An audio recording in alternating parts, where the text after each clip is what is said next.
So saya cuma nampak badan dia dengan berpakaian baju hitam, tapi kepala dia saya tak nampak langsung.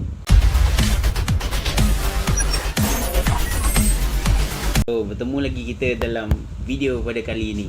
Okey, pada video ni saya nak bercerita dengan korang mengenai pengalaman saya yang boleh dikatakan menyeramkan jugalah. Cerita ni lebih kurang dah 20 tahun yang lepas. Pada masa tu saya lebih kurang dalam lingkungan darjah 3, umur lebih kurang dalam 9 tahun lah pada masa tu. Okey, cerita dia bermula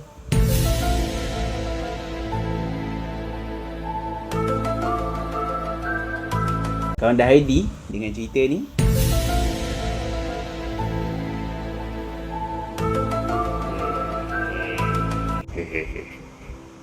Okey. Ceritanya bermula daripada saya ni adalah bersekolah di sebuah sekolah rendah lah dekat kampung. So dekat sekolah tu dia menyediakan asrama untuk budak-budak lah. Biasalah, kalau saya tak tahu kalau dekat Semenanjung sama ada asrama ataupun tak untuk budak sekolah rendah tinggal di sekolah tersebut. Tapi kalau di tempat saya di Sarawak, memang sekolah rendah dah disediakan asrama lah, kemudahan asrama untuk murid-murid dia yang kurang berkemampuan untuk tinggal di asrama. So kami dapat memanfaatkan peluang untuk bersekolah lah, menyambung pelajaran. Bagi family yang hidup susah tu, bolehlah anak-anak mereka pergi ke sekolah untuk bersekolah. So tak adalah alasan mak ayah untuk bagi tahu cikgu yang mereka tak berkemampuan untuk hantar anak pergi sekolah. So dengan bantuan adanya asrama sekolah, so anak-anak diorang boleh bersekolah lah. Termasuklah saya dulu pernah tinggal di asrama. So ni yang dijadikan cerita. Pada masa tu sebenarnya saya dari darjah 1 sampai darjah 2 saya berulang-alik lah. Daripada kampung, daripada rumah, saya akan menaiki bas pergi ke sekolah, dan begitulah saya balik pun sama juga setiap hari. Tapi bila saya naik ke darjah 3, so mak saya suruh saya masuk asrama. Dan pada masa ni lah saya mengalami episod yang menyeramkan lah. Tapi tak tahu saya nak kata, dia sebenarnya ada dua benda lah yang menyeramkan, tapi saya cuma ceritakan part yang satu ni lah, iaitu benda yang misteri lah. Okay, kepada korang. Okay, cerita dia bermula pada hari tu. Rasanya saya pun ingat-ingat lupa, tapi saya rasa macam hari tu adalah hari Rabu ataupun hari Khamis malam Jumaat kot rasanya. Sebab dia lain macam sikit.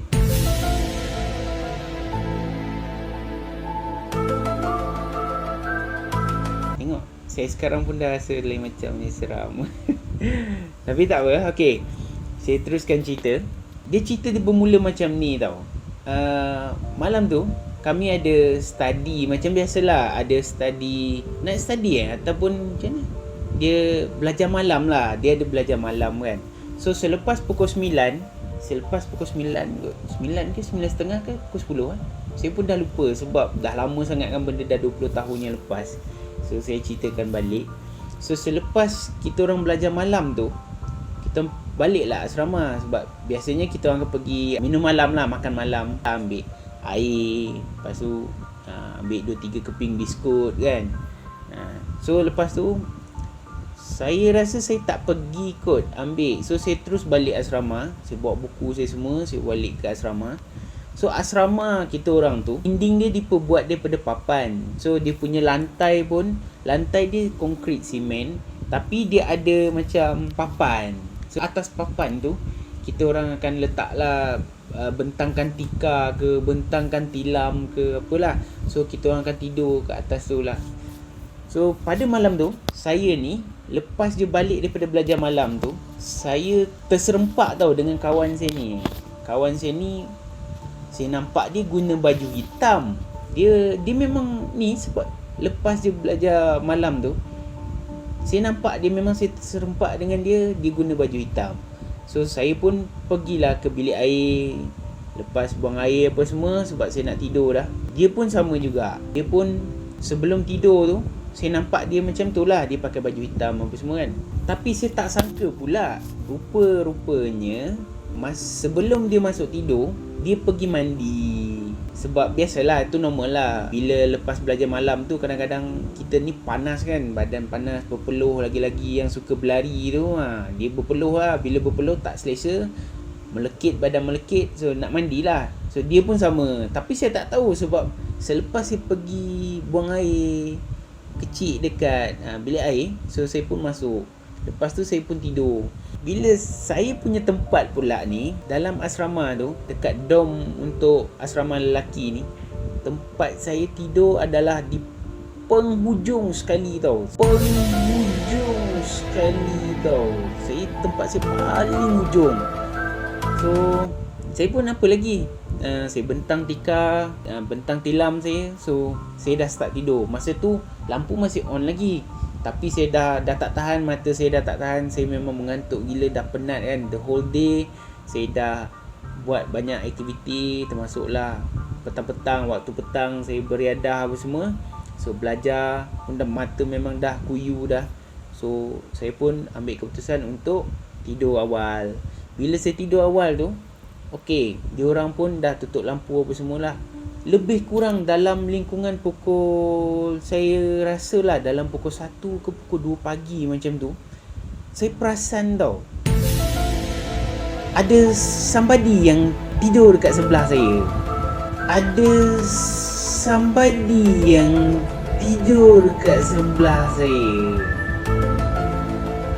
Dan pada masa tu, saya menyangkakan dia tu kawan saya. Sebab memang sebiji weh.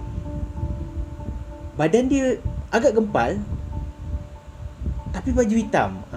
So saya betul-betul saya ingatkan dia tu kawan saya lah. Sebab malamnya tu sebelum saya tidur tu, saya memang jumpa dia tau.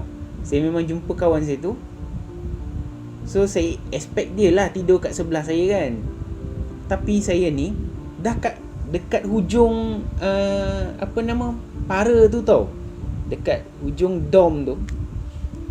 Lepas tu dia macam, seolah-olah dia macam badan dia tu, dia tolak saya. Dia tolak. At last saya terjatuh ke bawah.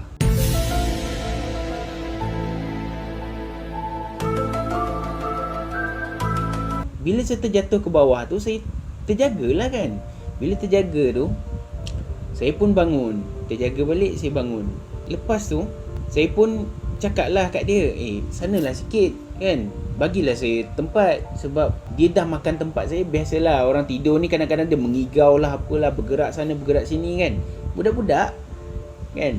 So itu normal lah. So saya anggap dia pun bergerak macam tu lah, dia mengigau ke apa ke. So saya tolak dia. Tapi bila masa saya tolak dia tu, saya rasa badan dia tu berat semacam tau. Dia memang berat semacam. Bila saya tolak dia tu macam berat gila. Memang macam susah je. Tapi saya dapat tolak dia sikit. Yang peliknya, saya tak nampak kepala dia, bahagian kepala dia.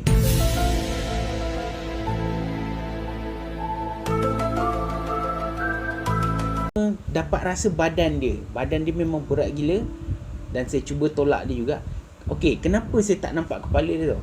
Sebab dia ada satu dinding dekat tempat kita orang baring tu. Dia ada dinding tu. Lepas tu dia ada cermin, macam dia ada tingkap. Lepas tu dekat luar tingkap tu, kita orang ada lampu. So bila waktu tidur, hanya lampu dekat luar yang akan dibuka. So lampu dekat dalam kita orang tutup. So bila cahaya daripada luar tu suluh dekat bahagian dalam, memang bahagian kepala kita orang tak nampak lah. Cuma bahagian badan je yang nampak kan. So saya cuma nampak badan dia dengan berpakaian baju hitam, tapi kepala dia saya tak nampak langsung. Lepas tu bila saya tolak, then saya tak kisahlah, saya ingat dia kawan saya kan. And then saya sambung balik tidur. Dia still tolak juga. Lepas tu saya terjatuh. Ada 2-3 kali lah saya memang terjatuh ke bawah, sampai ke bawah. And then saya jadi rasa geram pun ada juga masa tu. Sebab saya tak tahu Memang tak tahu, saya ingatkan dia kawan. And then saya just ignore je lah. Saya tidur je kat bawah tu. Kemudian selepas tu dah lebih kurang pukul 5.30 pagi tu. Bila 5.30 pagi, so ketua asrama akan bunyikan loceng. Dia akan bunyikan loceng untuk bangunkan semua budak-budak asrama untuk bangun, untuk bersenam pagi tau. Kita orang memang tiap-tiap pagi kena bersenam, kena ni sebelum mandi, sebelum pergi bersekolah lah, masuk ke kelas. So itulah rutin harian kita orang. So dia akan bunyikan loceng, ting ting ting ting ting ting ting ting. And then masa tu dia orang dah buka lampu. And then saya pun terjaga. Bila saya terjaga tu, saya pelik. Kenapa saya tidur dekat atas lantai simen ni? Saya dah jauh daripada para tu tadi. And then saya tengok dekat tempat tu kosong, tak ada orang. Dan sejauh daripada orang lain tau.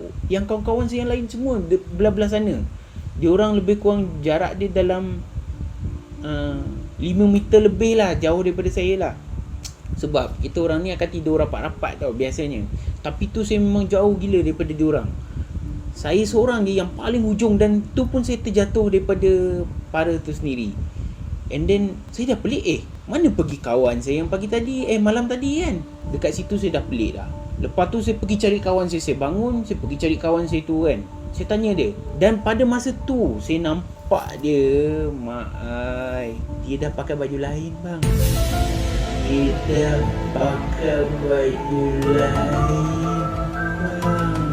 Lain baju yang dia pakai.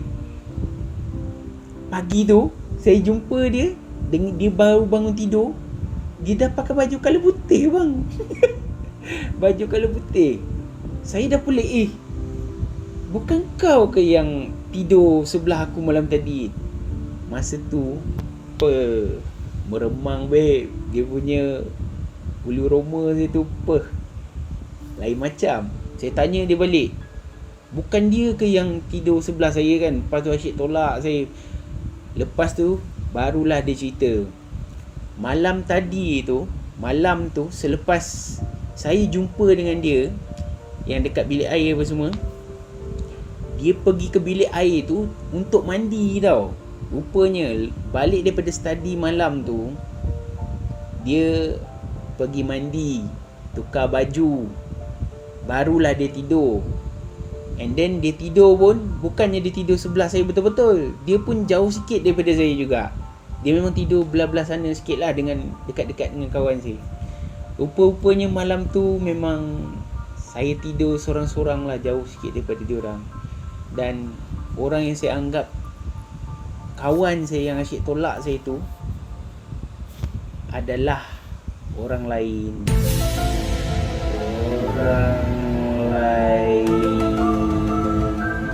Baiklah, sekarang saya tak tahu siapa tu sebenarnya. Tapi lepas daripada tu dah tak adalah. Saya dah tak ada kena gangguan lah.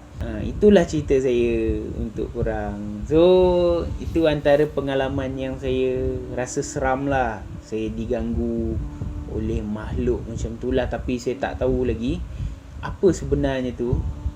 Dan biarlah dia menjadi misteri. Terus saya pun tak nak ambil tahu dah. Tapi itulah, sebab sekolah saya tu pun dia dekat sangat dengan satu gua tau. So kawasan tu agak mistik sikit jugalah. Tapi tak adalah terlampau teruk sangat. Tapi tu biasalah, normal lah. Sebab kalau saya nak cerita sampai habis memang lama lagi lah kan. Tapi tak apa, saya cut sampai sini je dulu. Mungkin kalau korang ada pengalaman ataupun ada cerita-cerita yang menarik kan. Okay, ni saya lari sikit lah. Video kali ni saya buat ada lain sikit daripada kebiasaan saya buat video. Biasanya saya buat video pasal saya berjalan, saya pergi buat kerja saya kan. Pada kali ni saya bercerita tentang pengalaman saya yang sedikit menyeramkan lah untuk korang. Kalau korang suka dengar cerita saya kan, mungkin esok lusa saya buat lagi video untuk bercerita macam ni kan. Itulah dia. Okay, untuk korang yang belum subscribe channel saya ni, korang bolehlah tolong saya kan. Tolong subscribe, like dan komen lah. Komen apa yang korang nak komen kan. Korang nak tanya soalan ke, mungkin saya boleh jawab soalan dekat video seterusnya lah. Okay, jumpa lagi. See you, bye bye.